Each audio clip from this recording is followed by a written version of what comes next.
Hello, welcome to Norfolk and Waveney Long COVID Peer Support Group. My name's Grant. I'm one of the co-founders of the group along with Beth Cullen.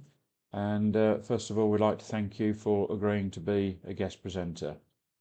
This short video is to help those people who are not regular presenters and are also not quite as familiar with Zoom as some of the other people. So if you are fully au fait with Zoom and all of its controls and you're happy, then you probably don't need to watch this video any further. However, let's assume that we progress as though you are not familiar with Zoom.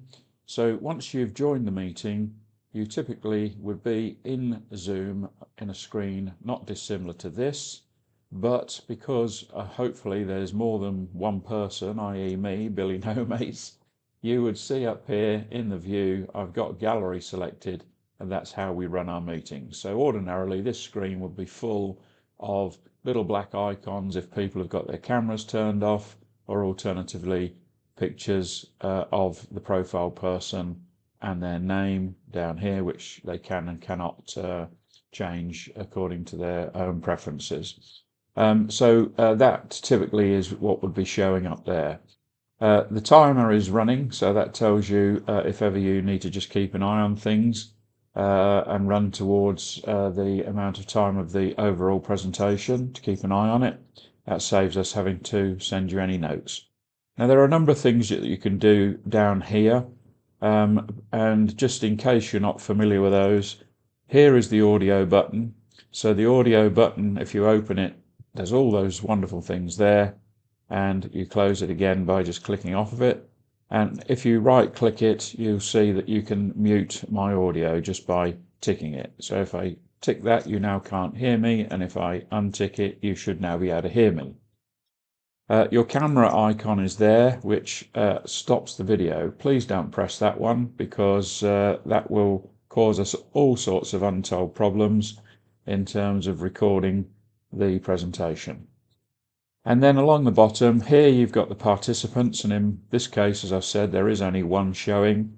Normally that will show 20, 30, however many are in the meeting, and if you click on it, it would list them all down there. So that's straightforward.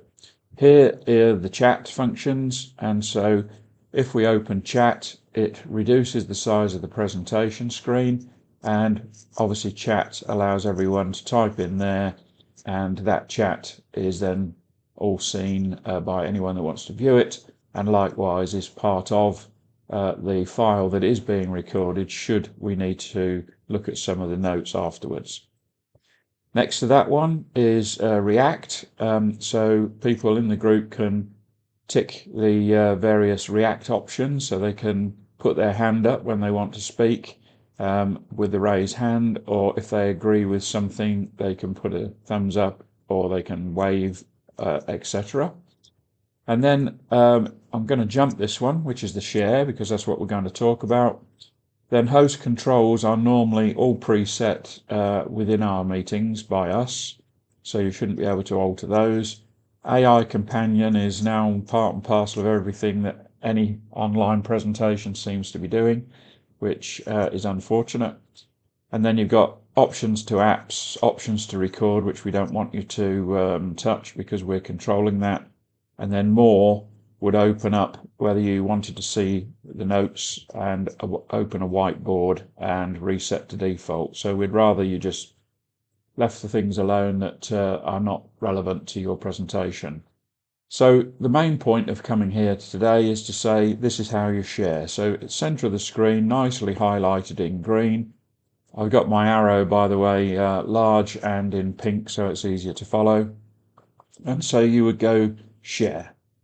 Now, when you share, what I would say to you is the best thing to do is actually have your PowerPoint presentation already open on your screen, on your desktop, before you join the Zoom meeting. And as you can see, I've got these various things all open at the moment, but that's the presentation I'm going to use for the benefit of this. So I click on that and I go share. And now you can see that we're in the share mode. And it says quite clearly down here I'm screen sharing. It also is still counting.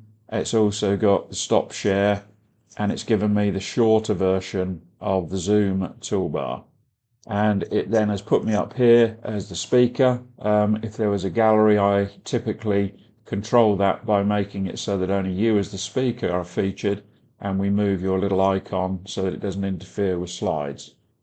Now, if you want to know more about the best way to start presenting, we have done a short video about that because, again, some of our presenters openly admit that they don't use PowerPoint in their day-to-day job. But let's assume that you do, and you're going to get into your presentation. You would click that and your slide opens in the maximum view, and we can all see that, and that's wonderful. And you can navigate in the normal fashion by just clicking your mouse, or you can use your left and right arrows on your keyboard, and you can do escape to escape. The other reason we mention this is because people often try to give the presentation in this form, which means that we don't necessarily see the best in terms of resolution or the full slide. We're also seeing all the slides down the side, and if you had your own personal speaker notes open, they would be here as well, so it makes it all a bit cluttered. So the best way is to present as a full slideshow, and it is that simple. And then you press ESC, escape, on your keyboard to get back to your PowerPoint. So that's how you would share your presentation. So let's assume that you've come to the end of your presentation, and there we are, and you would then press stop share down here at the bottom. That then stops the share and puts you straight back to the original Zoom screen, and here you would now be looking at the gallery that typically would be open, but because I'm Billy No Mates on this demonstration, there is only me, as you can see, participant 1. And so we would then take back from you the hosting of the facility, and that would give us all control of the general gallery, and everyone can continue as normal to speak and ask questions. If for some reason we weren't able to use the co-hosting button and we had to make you the only host, then something we do have a bit of an issue with is that people are waiting to join in a waiting room, and what you may see crop up here is people waiting in waiting room, and if that's the case, you would need to click to allow them in to the meeting, as if it's a single host, we've lost control of being able to do that. So anyone who arrives late, we can't, Beth and I can't get them to join the meeting.